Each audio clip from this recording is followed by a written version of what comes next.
Can everybody see that it's live? Yeah. Oh, yes. Yeah. Okay. All right. So should I just like read what I have written down for the intro?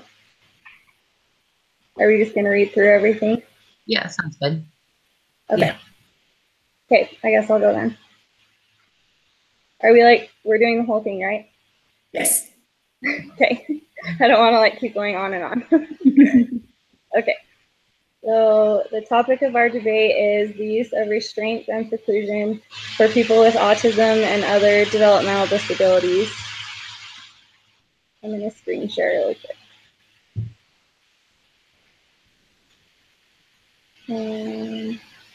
Never mind, I don't know how. Okay. Members of our group include myself, Melissa, and Maddie, Beth, Katie, and Tresley. Maddie will be our summarizer, Beth is our researcher, Katie is the illustrator, and Tresley our fielder.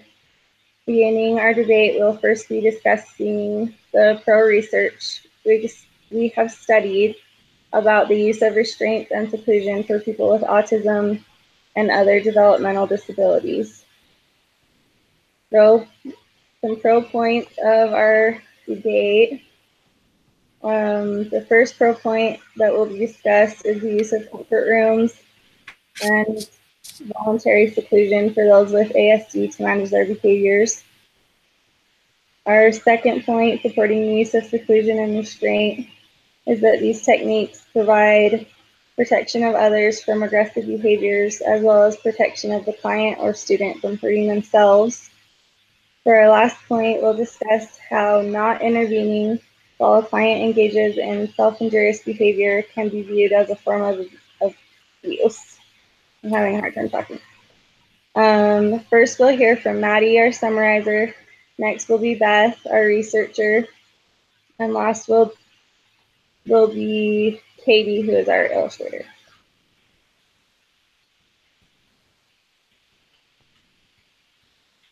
So then I go, right? Yeah. Okay. Sorry, I just want to make sure. Okay, so let me practice this screen share real quick.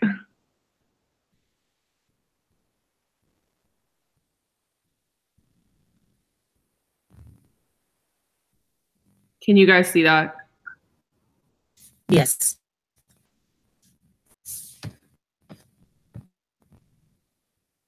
Okay.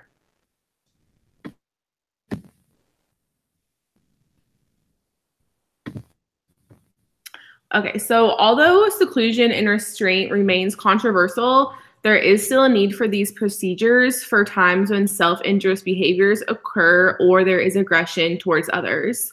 The first point, as Melissa mentioned, is that the use of comfort rooms and voluntary seclusion can be used instead of restraint. Comfort rooms are a type of voluntary seclusion, and they can be used to keep both those with autism safe and also those who are working with those with autism. Comfort rooms are a place for individuals to go when they are starting to feel anxious or angry or getting those feelings that could lead to aggression. These rooms allow the client to be secluded from others, and they also allow them to work through their feelings at the same time. The next point is the use of seclusion and restraint helps to protect others that are working with the individual. When individuals become aggressive, they can become aggressive to staff or whoever is working with them, and it can cause injuries. By restraining or secluding the individuals who are causing harm to themselves, it is also possible to stop them from hurting themselves even more and giving themselves even more injuries.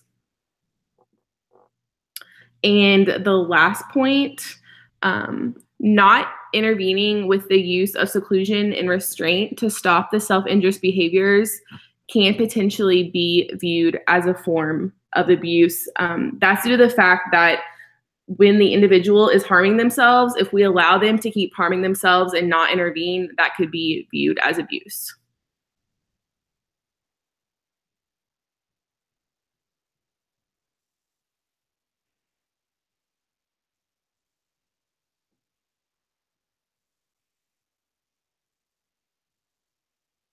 Is it me again? No.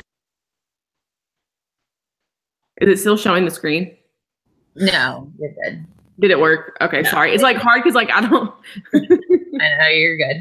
Okay, I just want to make sure that it was working. Sorry, it was me and trying to unmute.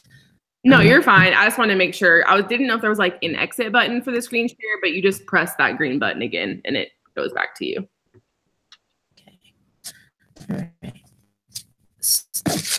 Well, then should I say like Beth will talk next, or are we just gonna like go to the next person, or whoever is going next?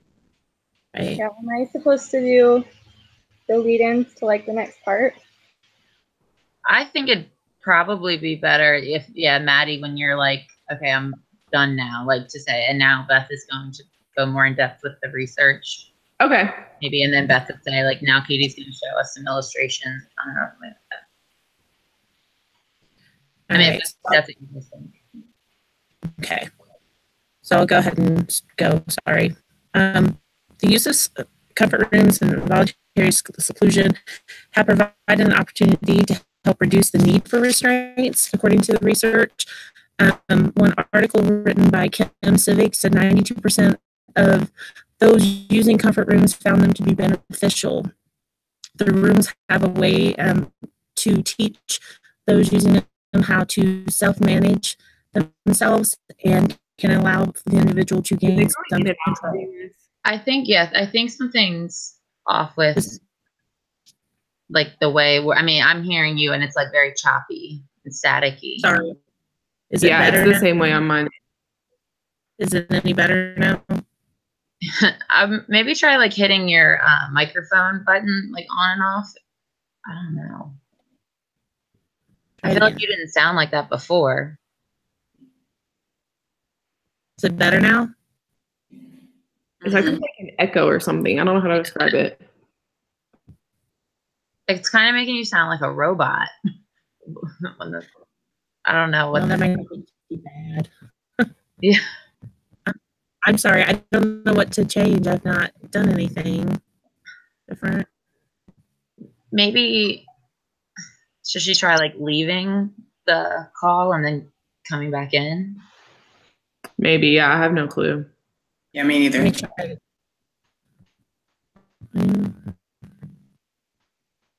Will it let her come back in if we're live? So maybe I should hit stop. Okay, I'll stop it really fast.